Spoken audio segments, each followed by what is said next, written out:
Diretso mo kagad sa aking kama. Nagtataka na si mama, magkaibigan mo daw lang tayong dalawa. Di ka masigot sapagkat iwan ko na lang talaga. Di ko alam, magkaibigan lang naman talaga ang turingan. Pero bakit parang ako ay nahulog na? Sabihin mo nga sa akin, ano ba ang iyong sadya?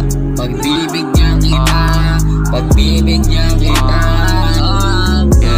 Huwag kang maglala, sikreto lang natin yun, walang makakalabas.